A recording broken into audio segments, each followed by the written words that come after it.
The crowds have already assembled and a lot of noise and clamor is being made. So, amongst all this fanfare, why not discuss some of the intricacies associated with a major Hindu pilgrimage festival, one of the largest peaceful gatherings in the world, that is the Mahakumbh. Kumbh.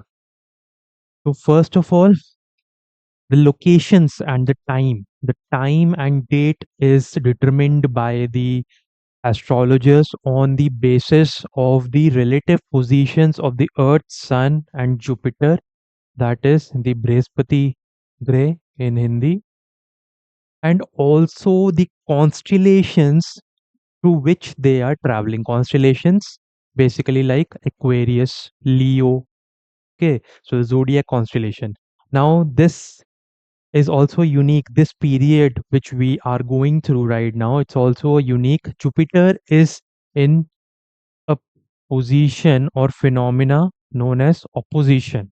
So what is going on here is that in this case, the Earth is lying between, is positioned between Jupiter and the Sun. So this is the opposition phase. So just like in the full moon day, when the moon is on the opposite side of the sun. So in this case, the complete face, the brightest side, which is illuminated by the sun, is visible, is facing the earth.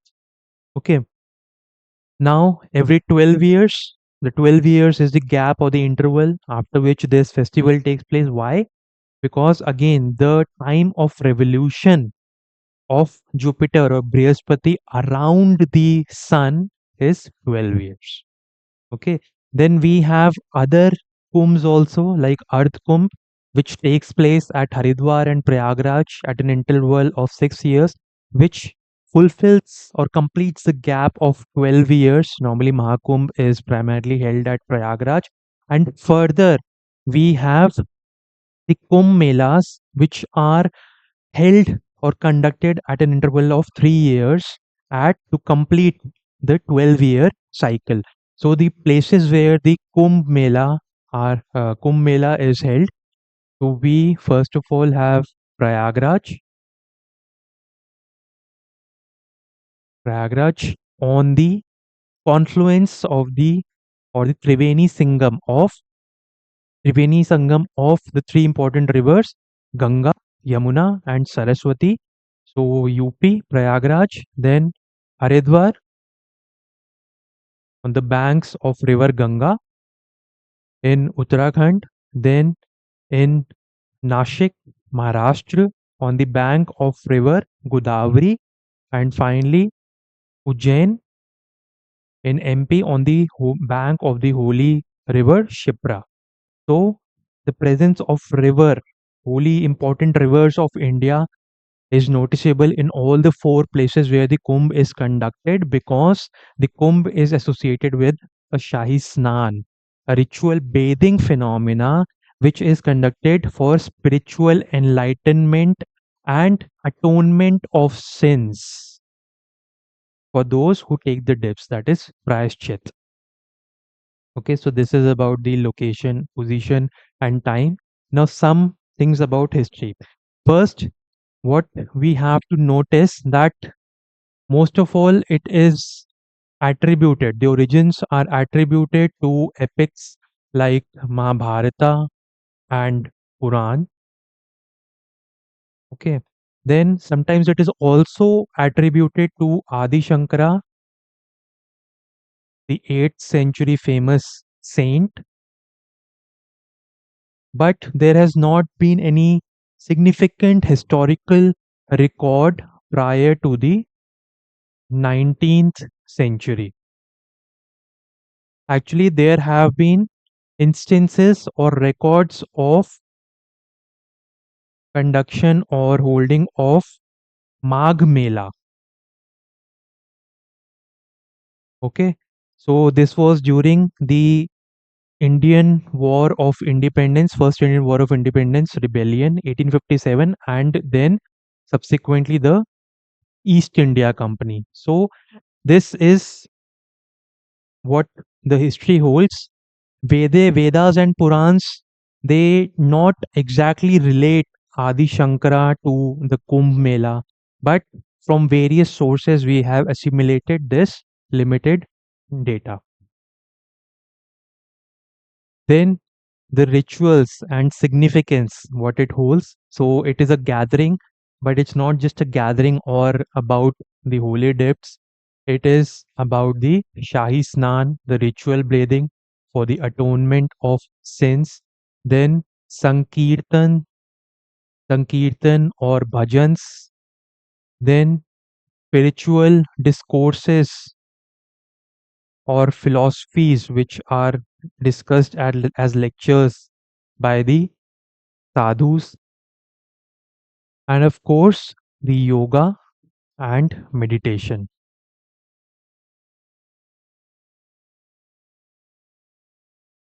So these are the key rituals associated with the Kumbh. Now the scale, the global scale and recognition. First of all, very important, the United Nations Education Scientific Cultural Organization, UNESCO, it has recognized Kumbh as an intangible cultural heritage of humanity. So it is an important list. Okay. And then in 2019, when the Kumbh was conducted, so there 400 million devotees attended that, and on a single day, the busiest day, it recorded an influx of about 50 million people. And in 2013, this single day attendance was around 20 million. So you can imagine or gauge the enormous extent, the global scale of this invitation. Fine. Now, the mythology and the etymology, how this Mela, name of the Mela, came into picture. So, if we discuss the etymology or the Kumbh Mela, Kumbh essentially refers to a pitcher or jar or pot, okay, similar to the zodiac symbol of Aquarius. And Mela refers to the gathering or assembly. So, if we combine both Kumbh and Mela, it essentially translates to assembly or gathering around a nectar of immortality. So, the mythology goes that it has derived its origin from this Samudra Manthan or the churning of the ocean. So there were some, the story goes that there were some devs. So they were churning, the ocean churning was done to prepare nectar. So after that, they were chased by the Asurs, and on their, when the devs were on the run, so four drops of nectar they fell at four spiritual places which we have discussed, that is Prayagraj, Haridwar, Nashik, and Ujjain. So this is the basic theory, and many gods have been attributed or mentioned. For example, Garud, Indra, Dhanvantari, Vishnu. Okay, so this is the etymology and myth behind it. Obviously, like I said, that Adi Shankaracharya, there is no proof that Adi Shankaracharya is linked to the Kumbh Mela, although it has been deciphered or derived in various texts that he was one of the important persons who led to the origin or laid the foundation of the Kumbh. Now, one of the most important aspects of Kumbh Mela are the Akhada. So, Akhadas basically they refer to the groups of the saints or the sadhus or the monks. So they refer to the monastic traditions. So, like I said, that this melas, they these were going on. There is no fixed period of origin. So if we go back to before the 1857, that is the Great War of Indian Independence.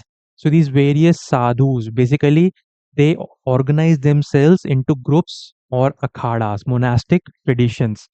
So basically, there are three types of akhadas: Shaivite, Vaishnavite, and Sikh.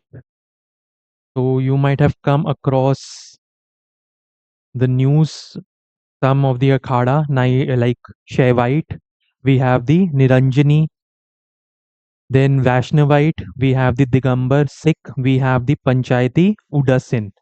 Okay, so they organized. So basically, when they organized, so they were responsible. Responsibilities were they were logistics and organizations, then resolution of disputes,